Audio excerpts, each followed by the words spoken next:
Hello, everybody. This is Yuli, and thank you so much for tuning in again. So, since it's Thanksgiving next week, I wanted to talk about how to stay high carb vegan during Thanksgiving. These tips could also be used for when you're going out to dinner with friends and there's a bunch of food that you don't want to eat. Okay, so here we go. Tip number 1 is to educate yourself. So, a lot of people are going to ask you a shit ton of questions when they find out you're vegan. Where do you get your protein from? Where do you get your calcium from? Why aren't you drinking milk? Why aren't you eating meat? It's only one time a year. YOLO, you only live once. Hey, come on, let's have some, whatever. So, to answer these questions, you have to be armed with information. If you sound confident and you come across as you know what you're talking about, people are going to believe you. And they're going to trust you and they're going to trust your judgment, since most of these questions are coming from a place of worry, not a place of hate, even though sometimes it comes across that way. Okay, tip number 2 is eat a lot before you go. And I'm talking a lot. I'm talking sit in your car and stuff your face with bananas, persimmons, dates, rice, whatever. Just stuff your face so that A, you're carved up and happy, and B, you can resist temptation. Maybe there's like a super delicious vegan cheesy Daya pepperoni thing, and that's fine if you want to eat it. But if you're focused on, your fitness goals and whatever, if you stay carved up, it's going to be easy to say no. And tip number 3, saying no. And you have to say no very nicely. Think about it. When people are making food for the holidays, they are putting their love, blood, sweat, and tears into that. Hopefully not their blood and sweat, actually. But yes, their love for sure.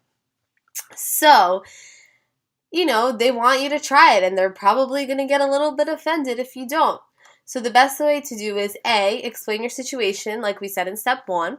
And if they don't understand it, then just say, oh, no, thank you, I'll have some later. Or, oh, I tried some before. Or, oh, I'm not too hungry right now. And they should understand, hopefully. Okay, tip number 4 is bring food for everybody to try. A lot of times when you tell people that you're vegan or raw vegan, all they think you're eating is probably lettuce, tomatoes, cucumbers, unripe apples, and bananas, and that's it.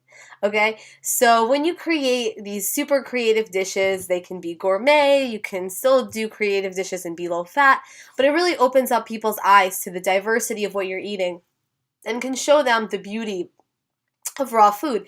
I have seen countless people being converted when trying gourmet raw food, and they're like, oh my god, this is actually delicious. Okay, yeah, I can do this.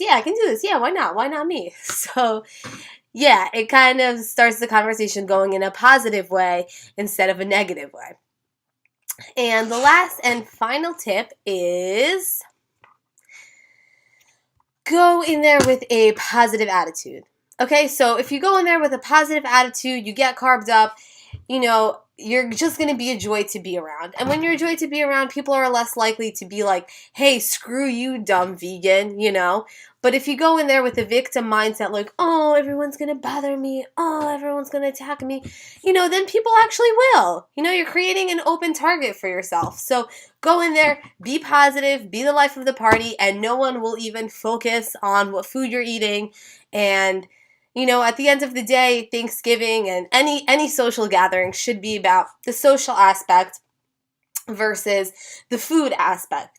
So if you focus on the social aspect, then nobody will talk about the food aspect, and then we will all be happy. So thank you so much for tuning in, guys. I am going to be posting a couple of Thanksgiving recipes early next week. I will probably film a video with them so you can have some cool, fun stuff to bring to your friends and family, or just eat by yourself while watching the Thanksgiving Day parade like I probably will. Okay, thank you so much. Love you guys. See you next time.